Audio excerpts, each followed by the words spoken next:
Community to me is family. It's a group of people that have chosen to live together, and particularly this one, I think, have been vulnerable and open with each other in such a way that there's growth. So community for me is an opportunity to grow. Community is, for me, a natural way of living. Humans have always been social animals. So it's normal for us, and it's better because we have many different perspectives from the adult or from the other. So you can grow with many more view and possibility. And I speak directly from experience because I grew up in one community in Italy.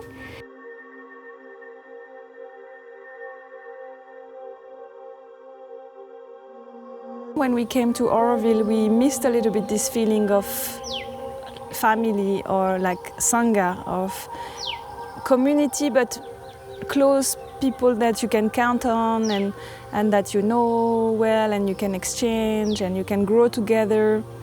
But we need to choose and to share the same visions and the same goals, and that will bring us on the same path.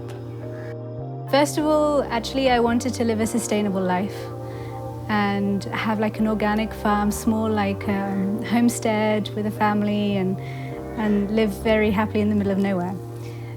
But when I did my own research and practiced this, actually it's a very hard, tough lifestyle. To share it amongst a community, it really lightens the load, makes it more possible, plus you grow faster. Doing it alone, there's not enough mirrors to actually progress. So when you do it as community, you have a lot of reflections, your own reflection looking back at you, and it's a faster learning and progress.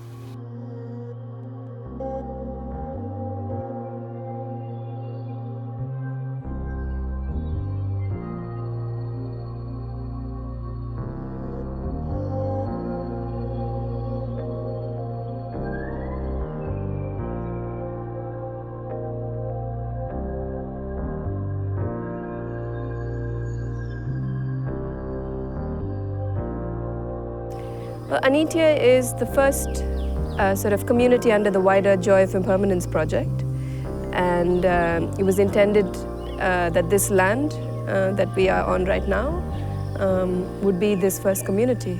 Anitya means impermanence. The original intention was to create a community with pre-established ways of living. Also creating a space to process situations, misunderstandings and conflicts. Anitya, it's happened that we met this family, Soul's family, and we decide to work together. And the main goal of this, we're using these tools, to share all our aspects of our personality and to share our feelings. Anitya, it's a tool to express and to manifest a vision. The vision for me, it's something that we catch, we connect with from above. Let's say above it's divine, something that higher than our personality.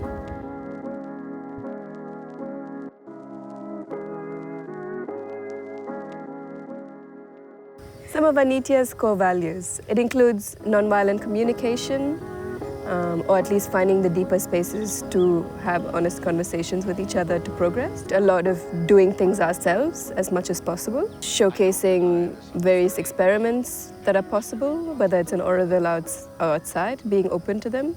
There's some strange evolutionary process going on, but mankind won't be destroyed. The fact that you and I are working here today. In permaculture, you have three big principle, and one is to take care of the people, one is to take care of the earth, and one is about the resource to have for everyone. So for me, this is really important to grow like the beauties of flower and anything we need, like medicinal plant and vegetable for our sustainability, but also to reconnect with the ground. So one value is to take care of the land, of the place, and it's not only for us. It's also we can give the examples for the village, you know, because we are so near. And one other value is also to have a connection with them, so the kids can come and stay with us, and it's something they can give like inspiration in some way. And then also we have this idea to move after 5 years, so also to detach from like place or things to you. After many years we say, okay, it's my land, it's my house, and this is something really new. We want to try and live with the idea of impermanence, that nothing lasts forever, to respect the land, and maybe things can go back to nature as they need to, or if Auroville needs, then we can also shift. So the houses are made with the thought that they can come down and be shifted. So we're really here to serve Auroville. If they want us to move and take care of another piece of land, then we're happy to do so. One shared value is maybe not to always recreate the wheel, to really have a sense of place and to respect that, be it the knowledge of the locals, of the land, but also of the Aurovillian pioneers, to live in harmony with nature and the environment, to take care of the planet that we live on and trying to live a low impact, sustainable lifestyle, to try and live as naturally as possible, be it the buildings, the construction, food, the products we use, and to have a thirst for progress.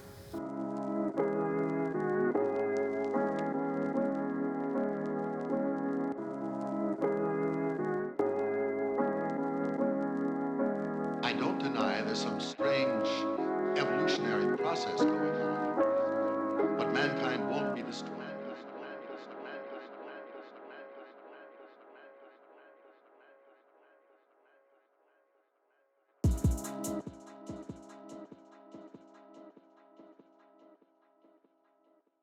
First, before actually manifesting the community, there was a lot of thinking and meeting and talking and dreaming to define what were our true and core ideas and our values, and then also our meeting process, our discussion process.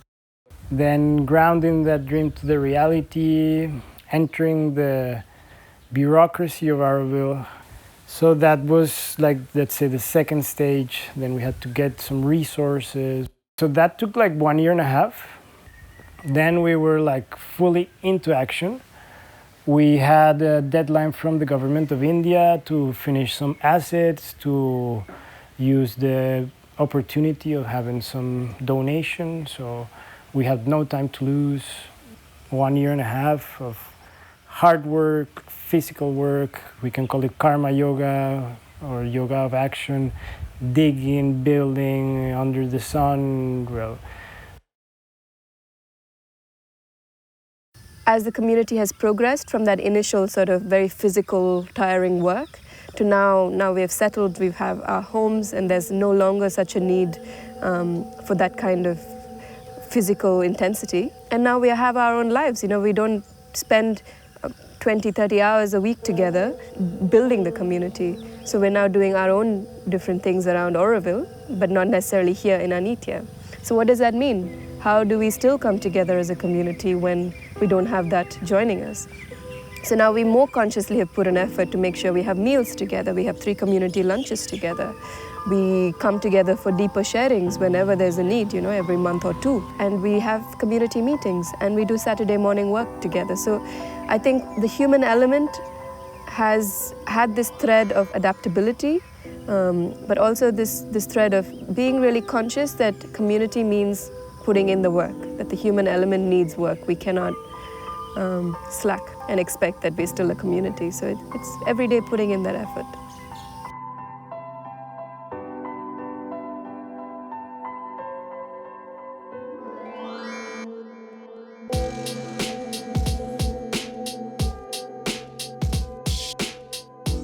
So initially when we spoke about designing the community, how we saw it was that this community spaces were key points of interaction. We consciously chose to have a community kitchen where a lot of cooking would happen, but also shared toilets and showers.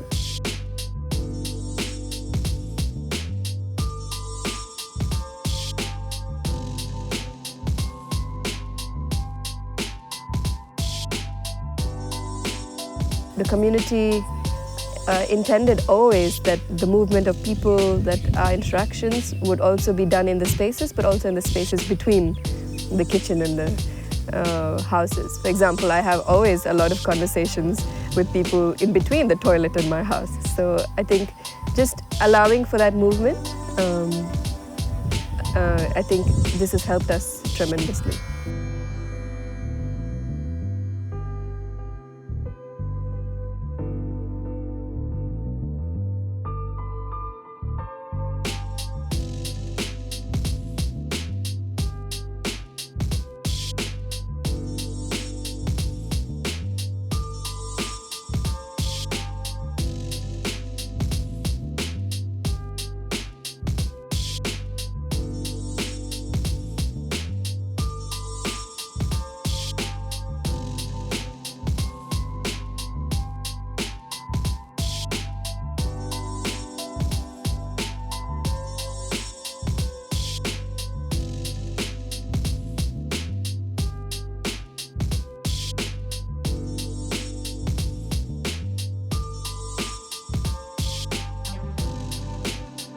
Now we are like 6 adults and 2 children. We have been some people who came and left already. Well, we have been together like for more than 4 years now. And 6 people, 6 nationality, 6 backgrounds or 6 ways of being raised, 6 ways of understanding one word. And in terms of process, well, we got inspired by what is existing already. For example, for our meeting, we followed some principle of collective intelligence. So for example, when we start our meeting with a check-in, where everybody says in a few words how they are feeling and what they're bringing, their state of mind. And at the end also we do a check-out. Before that there is always a minute of silence. You breathe before you talk, and you don't talk to someone, but you talk to the center. And when we speak, we don't interrupt each other, we wait for the person to be finished. Since we are a small group, we try to keep our decision with unanimity. And so we do a round, so everybody says what he has to say or what he wants to say. And we hear everybody's voice, and then we do another circle if it's needed. When there is like an issue, we can call a circle. We got inspired by restorative circle techniques, and we do a circle where we share how we are feeling, and we try to come to understanding each other's opinion, and maybe to what's needed to be done for the issue to be resolved, and so that we can continue and learn from that together. And we have also what we call the sharing circles, where it's more about sharing your vulnerability and together, and being held by the group when you have also something more personal, like it's not an issue, but you have something personal you would like to share. And then we do a circle so that you can feel that the rest of the family is here to hear what you have to say and to share. And this is something you can show also the dark part of yourself. So this is the point you can really feel the vulnerability for the other, and you have a safe place where you can show really what you have inside, and you have a trust and safe place. And this is something magic here. For this process to happen, we need to see ourselves. We need to be mirroring.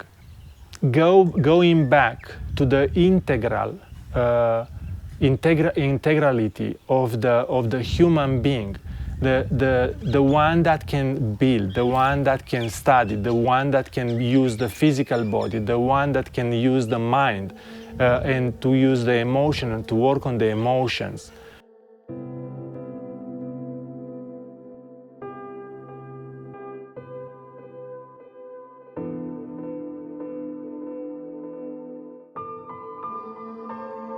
We've had some really beautiful experiences. We've had even volunteers come and be astounded by this process because they really felt a shift and could really see the power of this. Rather than having an argument and then walking away and nothing being resolved or learned or progressed, by stepping into this circle, everyone feels even closer at the end. So this is the beauty of it.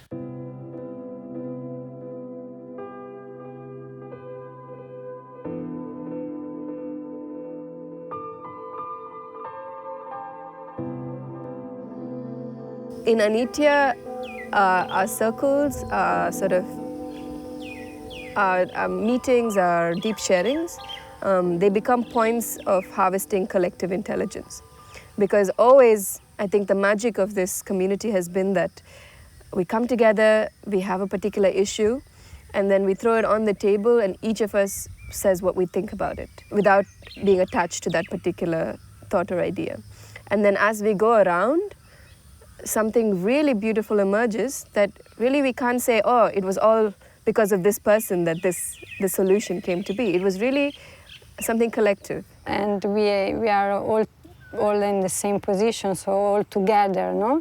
And the lead is only sometime when some task is coming, because one person is more talented in something, so he lead or she lead, and we help, no? And this is really harmonious. Everyone have a talent, or more talent, and this is the balance, because you can have like a trust to give some task or something to the other, and you have also trust when it is your talent. So this is really amazing, and this is help to grow, to know each other, to stay together. So yeah, it's big family.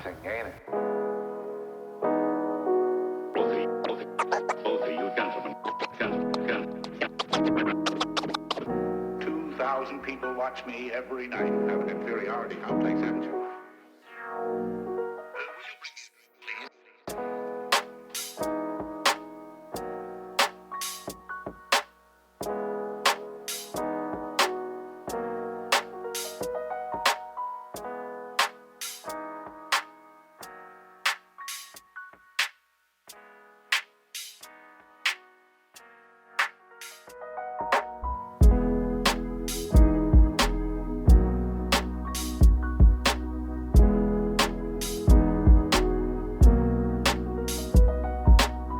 Beyond the practical elements, I've learned a lot of human elements instead of just like exploding or because I'm angry or running away because I'm afraid. So I've learned to step back, like just be a witness, see that these things will happen and try to react from a better place. And then in the beginning, about to have a meeting, to show and to speak, because my voice is not coming in the meeting, especially when it's something deep and maybe emotional. I stop to speak. So when I feel the other have trust and they put themselves in the vulnerability position, I also have the same space. I think one of the biggest learning is also that there is a big gap between the dream and the reality. That many people have a romantic idea of living in a community and it will be always all fine and always happy. And that's also the beauty of it, and the learning is that it's not an easy process, in the sense that yes, there are issues, there are difficult decisions to take, and that's the beauty of it, because we are there together and we commit to stay there together and to go through that together. One should not run away from conflict, but conflict is an opportunity to grow. in 3 or in 4, in 5, we achieved more things done and more goals than a really skilled one individual. So this is my something that I learned in Anitya. But there's been lessons on independence, you know, like learning to build a house, learning to dig a trench, learning to plant a tree. When we were given this plot of land to caretake, it was almost like the same barren desert, not quite as much, but almost like they had at the beginning. So I can understand how it was to go get water. We had to dig for 4 months in order to get a trench done to get water.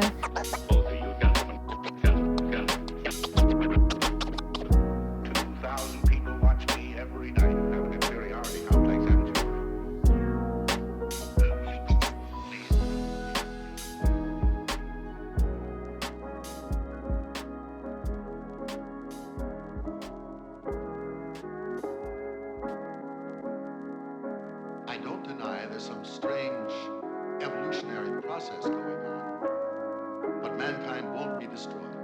The fact that And fencing and protecting and taking care of the trees and planting trees. So it gives me a lot more gratitude for what they went through. While I think if I was just given a house, an apartment with a running tap, I don't think I would have so much gratitude as I do now. And a lot more respect for water and things like this also.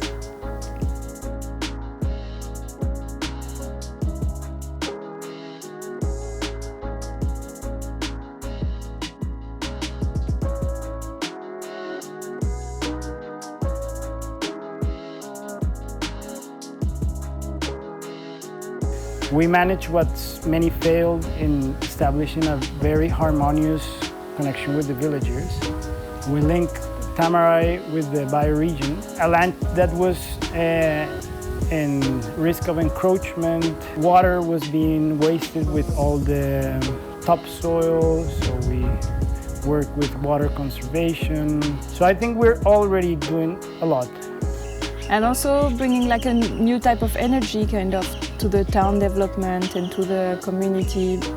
And I think it's a good opportunity for young people or newcomers who come to Auroville also with the aspiration to live in a community. They don't always find that. So I think like a place like Anitya can be welcoming for newcomers to experiment community life. I think Anitya was created out of a need.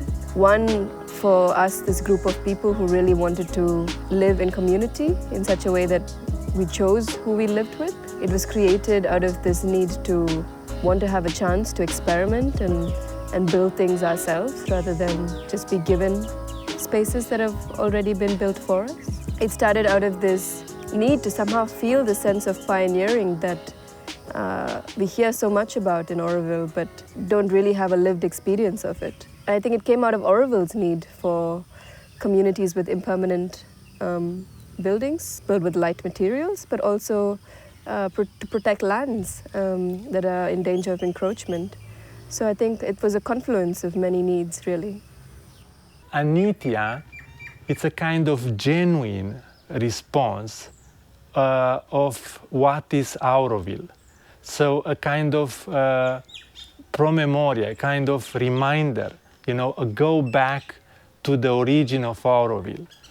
And full of enthusiasm, ideal, but also able to bring down, not to only to have the vision of what have to be created in the matter, but to do the next step to create it. And I'm very thankful to be able to co-create a community in Auroville, to have that safety net, that umbrella, the spirituality, the Mach Mandir, all these people, all these experts or wise people around us to help aid us on our journey.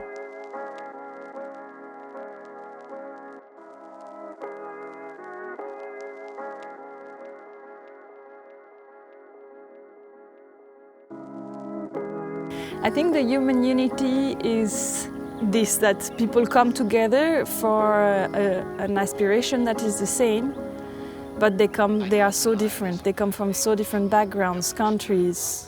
So it's a unity through the diversity, no? To find what connects us as human or as beings, finding this common ground that help us to go forward and to go beyond our difference and to see the diversity as an opportunity to learn from each other, to grow together, to be creative, and not as a blockage. Human unity is a consciousness you realize within, somehow in a place of acceptance, no? Like you really lift your consciousness to a place where you can understand, can accept others, you're free of judgment, you're free of criticism, you're free of just reactive, because somehow you transcend that place and you hopefully can see everybody with love. For me, the human unity when knows ourselves. And knowing ourselves, we can recognize ourselves in others. And we can accept others. It's not anymore I see and I judge something in others, but I try to see that reflection in myself. And work together, not only to live, but work with the other, and have lunch, dinner, or what else to stay together. More time you spend with the other, more you can learn and see yourself, and you can grow. And so you live in community is a good process to create a human unity. Yeah. The human element is a conscious effort. Every day it's a chance to renew it. Is what we're learning at this point. It's an experiment, isn't it? When you put a group of people together and ask them to live together and share all sweat, blood, and tears together. It works. Sometimes it doesn't work. And this possibility that when we sit together, that there is something really wise that's possible. I think that is human unity in practice here for us here in Anitya.